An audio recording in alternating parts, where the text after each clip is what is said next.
Chukchak Chenes, Chuva, Keber, Chuvalu, Palanggana. May naintindihan ho ba kayo sa mga sinabi ko? Kung wala, heler, saang planeta ba kayo nagtatago? Gay speak ang tawag dito. Ang lengguwaheng tunay namang Winnie Santos ng mga syufatid nating bading.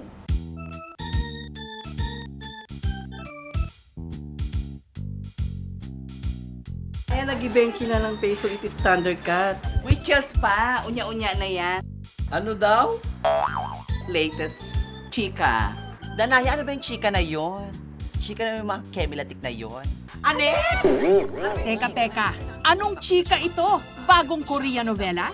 Kung inaakala niyong foreigner ang mga nagsisiganap dito at banyagang wika ang kanilang salita, nagkakamali kayo. Santol.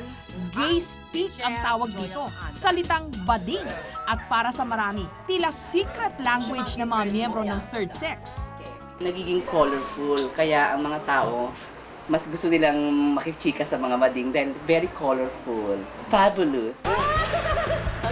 Nakakabighani talaga ang lawak na narating ng gay speak o gay lingo. Pati simpleng usapan, aba, medyo challenging intindihin.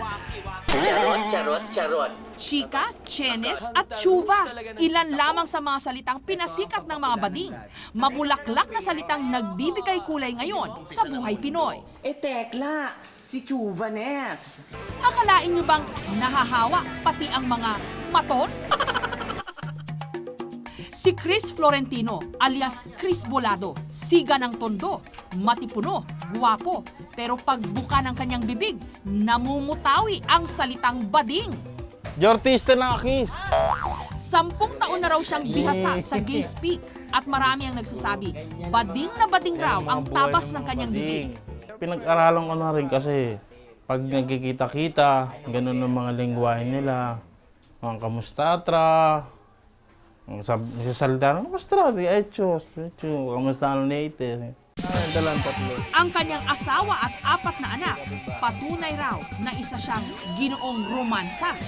At take note, meron pa akong anak sa iba. Huwag niyo akong pagkakalaan ng baklang-bakla ako. Knows niyo ba, may Julian Portillo. 3 taon lang mahigit. Kung hindi pa kayo kumbinsido, heto pang isa, buhok pa lang, kakatakutan nyo na. Kasi kala nila minsan manyakis ako, pero totoo naman. Si Eric Leonggoren, professional photographer, matinik ang mga mata pagdating sa lente. Pero mas matinik ang tabas ng kanyang dila. Kung anong tigas ng kanyang forma, siya namang kurbada ng kanyang dila. Palagi mong kasama yung mga bading, it's just like being in a foreign country, matututunan at matututunan mo rin yung salita nila. Yung chorva na na boom dito. Aminado tapos si Eric, marami ang nag-aakalang dalawang- bading siya. Pero mas magaan daw ang trabaho niya kung malambot ang kanyang pananalita. Knows niyo ba, may Julian Portillo. Ayon kay Virgilio Almario, National Artist for Literature, nagsimula ang paglaganap ng gay speak noong 1980s sa panahong unti-unting nagiging liberal ang mga Pilipino tungkol sa kanilang sexualidad. Kumalat din yung mga tabloids na may mga gay columnist sa entertainment. Daho ang flavor of the month na singer-singerang ito. Ayon pa sa kanya, tanggap na ng mga Pinoy ang gay speak. Kadalasan daw kasi may biro o katatawa ng kaakibat ng bawat salita sa kanilang bokabularyo. Kaya madaling tandaan at madaling kumalat. Katarushan, as in tarush. Sa katunayan, may mga salitang bading na sa sobrang pagkapopular, naging bahagi na rin ng makabago nating diksyonaryo. At alam nyo bang may sariling diksyonaryo ang gay speak? Gay Lingo 101, chisms. Ang ibig sabihin, usap-usapan, kasing kahulugan ng cheese, chismax, at chika. Winona Ryder, ang ibig sabihin, magaling o panalo, winner, kasing kahulugan ng Winnie Monson at Winnie Cordero. Kabaligtaran ng Luz Valdez, Lucita Soriano at Lucila Lalu na ang ibig sabihin, loser o talunan. Entourage, ang ibig sabihin, pumasok, kasing kahulugan ng Josok Enter the Dragon at Enter Frame. Kabaliktaran naman ng Escape, Escravu at Fire Exit. Gouache, magandang lalaki or cute. Ito nga Thundercats, yung matanda, no? Synonym, Gurangis, Wranglers, Majonda, Noong 1996, inilathala ang isa sa mga kauna-unahang diksyonaryo ng salitang bading. Ayon sa editor nitong si Danton Remoto, isang propesor at manunulat, nagsimula ang gay speak bilang secret code ng mga miyembro ng third sex. Inimbento raw ito para hindi sila maintindihan ng mas nakararami. Napakarami raw ng mga maaring panggalingang salita ng bokabularyo ng bading. At dahil natural sa mga bading ang maging malikhain, normal nang magkaroon ng iba't ibang bersyon ang kanilang mga salita. Knows nyo ba, may Nigerian Hello? Hello, gracious? Lola, natsuktsak na po yung mga Chuvanes Eklover. Maging ang politika, pinasok na rin ang gay speak. Alam nyo bang may gay speak version ang Hello Garci? Ang ganda ng Lola ever. Victoria, winner. Anytime today. Si Professor Eros, social linguist ng Center for Creative Writing. Ang kanyang payo, mag-ingat sa paggamit ng gay speak.